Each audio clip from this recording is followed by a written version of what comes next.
I'd like to call this study session to order.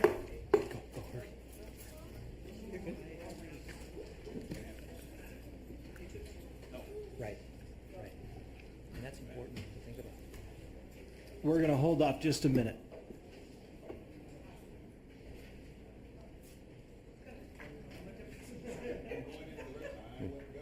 Second.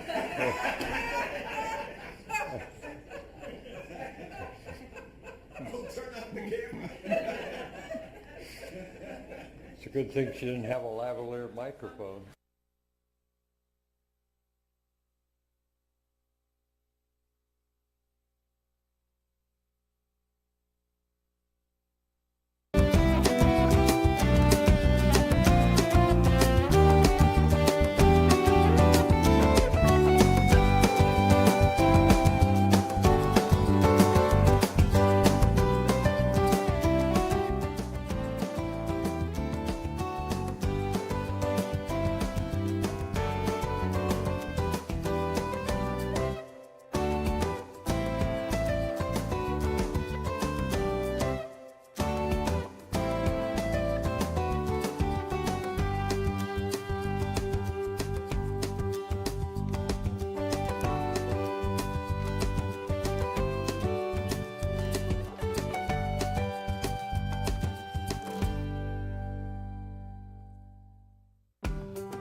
I'd like to call this continued special meeting back in order. Turn it over to City Clerk for roll call. Let the record reflect that all council members are present. Thank you. We are continuing our budget staffing and cost allocation plan discussion, and I will turn it back over to Don Merchant, Finance Director. Hello. So to continue our discussion from earlier, the last staffing that needs to be discussed is information services. So I believe Allen Barton, our Director of Information Services, hopefully will be speaking from the back. So I'm sorry it'll be mic'd in, but he is handling our equipment here to get us on video. So Allen, if you're ready, if you're able to speak, that would be great. Okay, can everybody hear me? Yep. Yes. All right, good. Good evening, Mayor and Council. Tonight you've heard suggestions from staff, staffing requests from all of the departments. If most of those requests are approved for fiscal year 19-20 budget year, IS would request to add at least one desktop tech for fiscal year 2021 to cover the expanded workforce. For long-term vision planning, IS will request a project manager, supervisor, mid-level type of position, probably starting for budget year 21-22. And with that, I'd take any questions.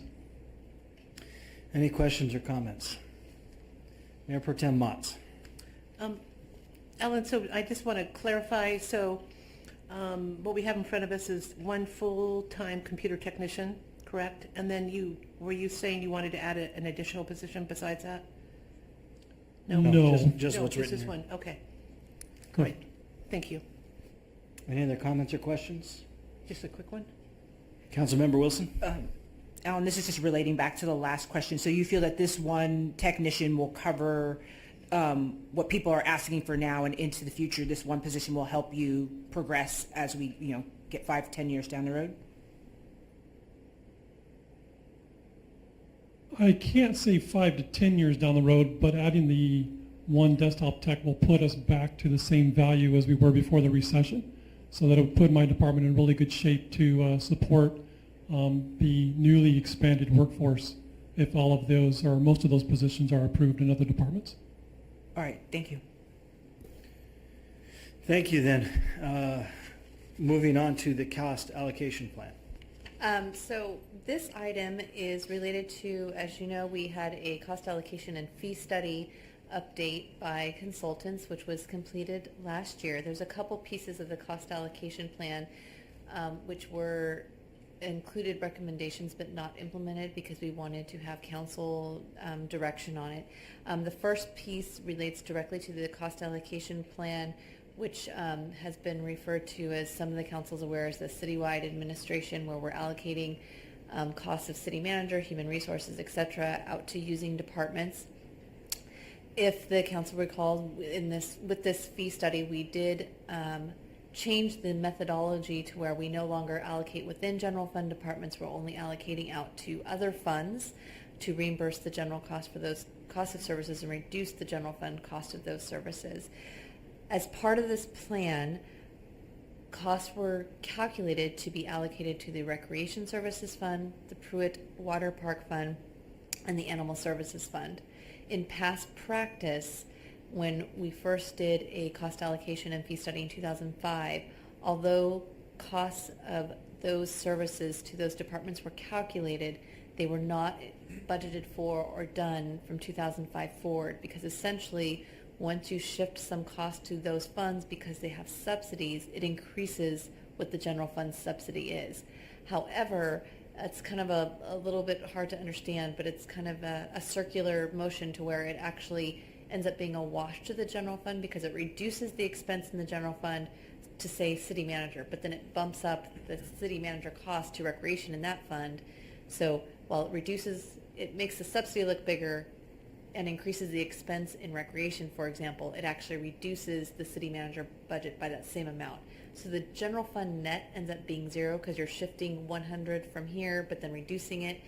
But it's going to make the recreation fund expense higher. It's going to make the general fund subsidy look larger, and that would be the case for recreation, water park, and the animal services fund. So we wanted to get some feedback from council if they wanted to, in the next budget year, start reflecting those cost allocation charges. If we had done it in the fiscal year 19 budget, for example, the recreation fund would have received $303,030, the water park fund $200,317, and animal services $178,266. So in fiscal year 19, the subsidy would look larger from the general fund to those. However, each of the departments in the general fund that those represent, their expenses would be reduced, and then the budgets in each of those three funds would be greater. So we wanted to discuss with this council and see if they wanted to begin next year, start allocating to those funds so you can show the true cost of providing those services to citizens with the administrative overhead that's required to run those departments, from city council, human resources, finance, city manager, for example, or if we wanted to continue in the pattern that we've been doing since 2005. So that's one piece before you. So if you want to discuss this before we move on to the other piece related to the cost allocation plan. Let's go ahead and discuss. Comments, questions, thoughts? Mayor Pro Tem Motz. Well, I think this just makes sense, right? So, this gives us a way to actually be able to know within each department, the actual cost of that, something measurable that we can look at. So for me, this is just kind of a no-brainer. Other thoughts?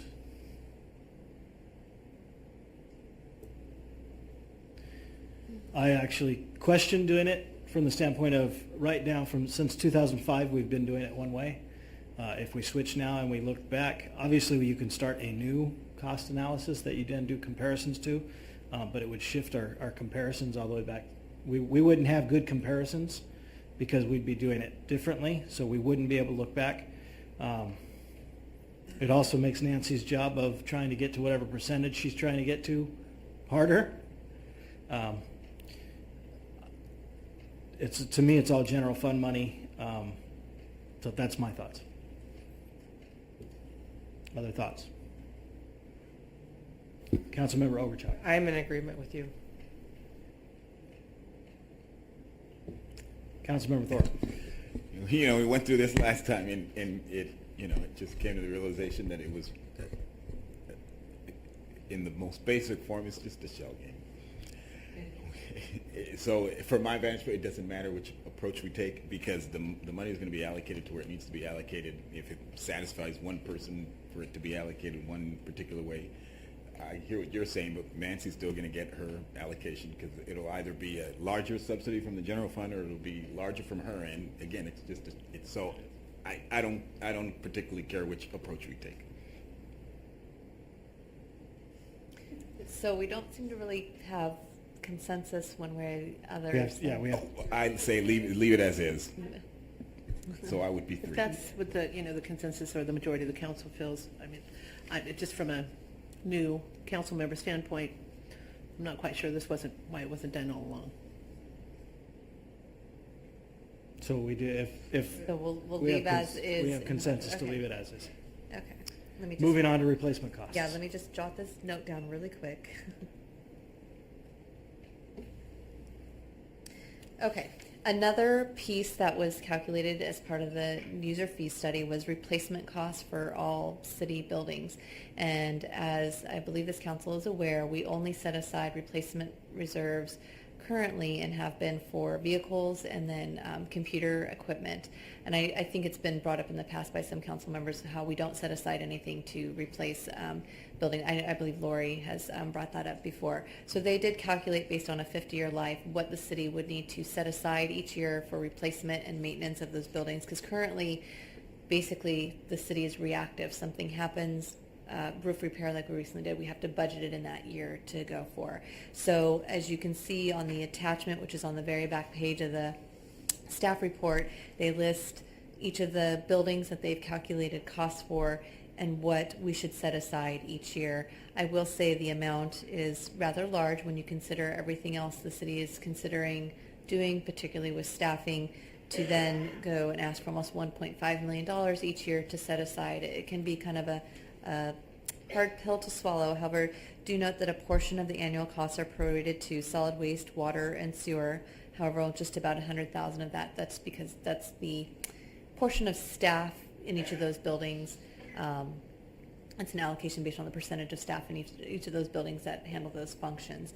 So the question before council is if we want to start setting aside this annually, setting aside something different annually, continue on at least for the next 2 budget years to just budget as need be for maintenance, and maybe consider this in the next 2-year budget cycle as we see how Measure W and other revenue measures coming in, if anything, what ends up happening with cannabis, for example, that provides us more revenues to consider setting aside, but just some feedback from council on what the desire is for that. Councilmember Thorpe.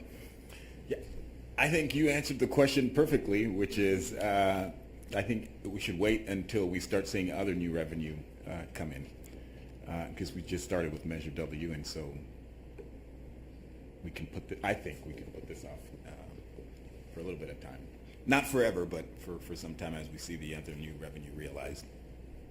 Councilmember Overtop. I've been watching this go on for the last 5 years, and I apologize, Councilmember Thorpe, I don't agree.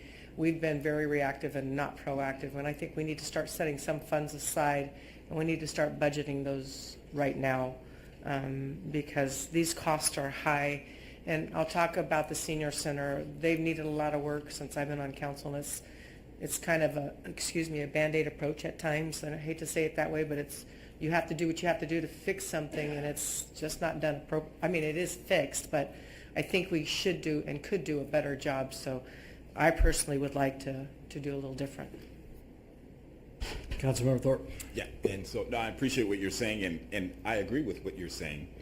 I just get concerned that we already have a large enough budget that we anticipate, so money is committed, and so all I'm saying is let's just hold off until we realize new potential revenue streams before we start. Remind me, how much is in our reserve fund? Are you talking about the budget stabilization fund or? The budget stabilization fund, and then there's the our reserve fund. Right, so the regular general fund reserves, I apologize, I do not have the number off the top of my It's an head, estimate. but it's in the neighborhood, I believe, of about $15 million. 15 million? Yeah, for the regular general fund. It might be a little bit less than that. And then our budget stabilization reserve is just under $20 million. Right. And so if anything happened in this interim period that we're waiting for new revenue streams to come in. We have money to pull from in case we had any type of emergency happen or any maintenance that needed to. In an example, we had the pool where we just had to do it. I think it was we added concrete to the pool. We didn't have a choice, and I think that came out of the general fund. That is correct. But or maybe it's we set some aside. Oh, I'm sorry.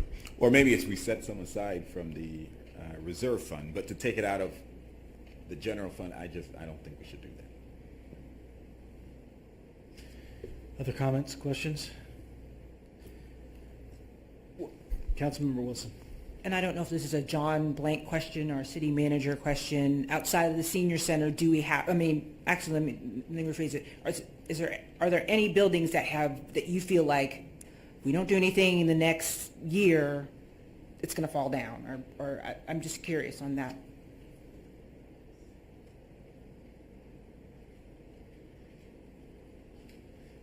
The biggest expenses out there would be HVAC and so forth, and we have contractors that have assessed our HVAC systems, our roof systems, and they're all functioning well and being repaired properly.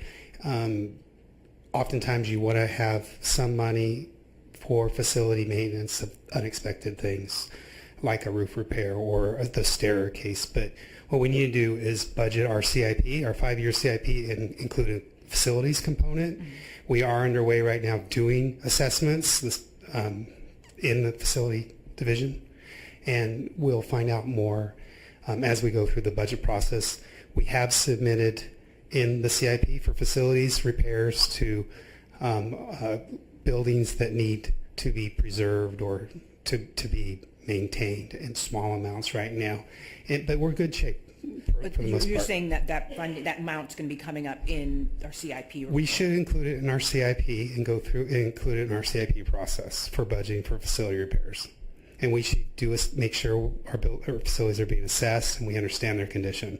And that's what we're underway right now. Okay. I think at the very least we need to wait for the CIP. Thank you. The CIP report. I think things probably can be put off for maybe a year to 18 months, but I think we really need to hear that CIP report and see what other buildings and where we are. We're just kind of still on the front end of this budget study session cycle, so I just need some more information before I can make that decision. Mayor Pro Tem Motts. So correct me if I'm wrong, so this would be above and beyond our capital improvements. Correct, but then as money, if you were to set aside as money builds, if a capital improvement comes up and there's a sufficient money set aside for, say, City Hall, you would take it from these reserves being set aside rather than budgeting new money within the general fund to pay for that.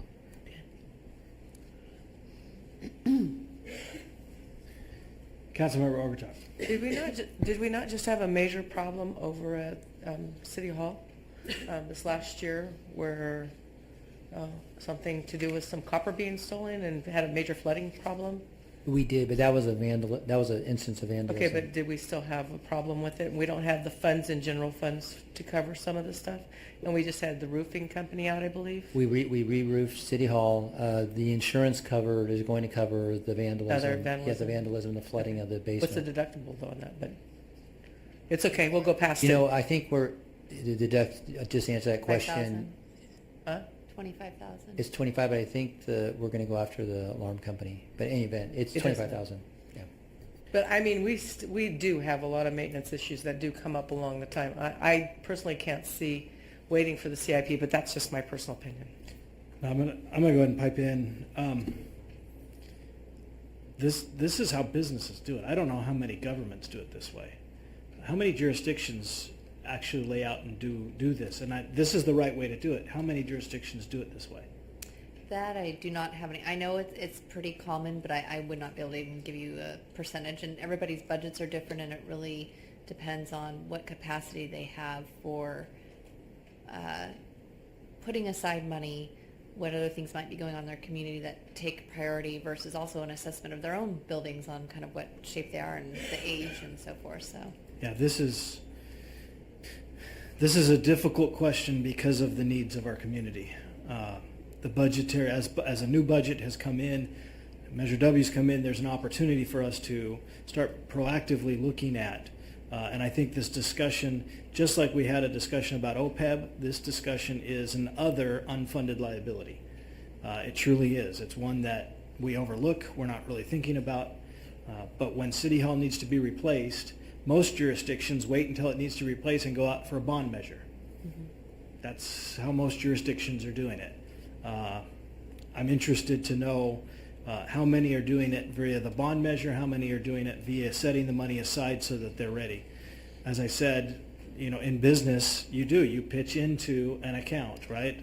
Where I own my chiropractic office, we all pay money in every single month so that eventually when the roof needs to be done, the money's sitting there. When the road needs to be redone, the money's sitting there.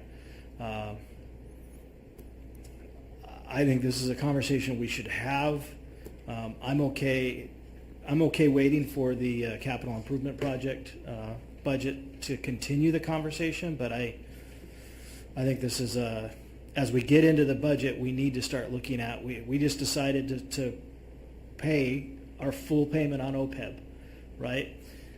We're having all of these requests for new staffing. Obviously, there's not enough money to do everything that we've talked about. And so having this be a part of that conversation as we make decisions is something that we should do. I'm not ready to say, yes, let's do it and then figure everything else around it, but I think it should be, And we can part of that actually do that, conversation. once Monica, like she suggested, seeing the CIP, because again, too, depending on all the other budgetary needs, council may just decide, well, let's not do the full amount. Maybe let's just do 500,000 per year. These aren't set in stone. These are recommended based on the, appraised, the replacement values of these buildings. And while, yes, it would be ideal to do this full amount every year, if budgetary constraints, like I said, only allow for 500,000, 200,000, at least you've established something to set aside, something based on that, so. Now, is this money would be under the same restriction as any other money that we're basically allowed to invest and make sure that we get our 1.5%? Right, it would interest? just be set, like our replacement funds for vehicle and for office equipment. Those are held in what's called internal service funds of the city. So if this was established, it would be in an internal service fund, and it would earn interest just like the regular city, because it doesn't go into a special trust. It's just invested with the city's cash pool. So we don't even keep up with inflation. Interesting. Businesses are smart. Okay, so I think I have direction on this. I don't know if you have any other comments or questions on the staffing Mayor Pro or Tem any Motz had some comments. direction on No, the I staffing front. agree. I think right now we just don't have enough information to make a commitment, especially of this amount of money, until, based on, what I'm looking at, staffing requests and all the other needs. I just don't think it's prudent for us to make a commitment to this, but possibly maybe something, a smaller amount at some point once we have the capital improvement budget and all that. So that's my comments. If there's nothing further, you have direction? Yes, and so I don't know if there's any further direction or comments, questions on the We had a staffing couple piece. of, Mayor Pro Tem Motz had a couple of questions of other departments, or departments from the last study session. Well, actually, one was for Forrest, and he's on vacation. And then actually, the chief of police answered my questions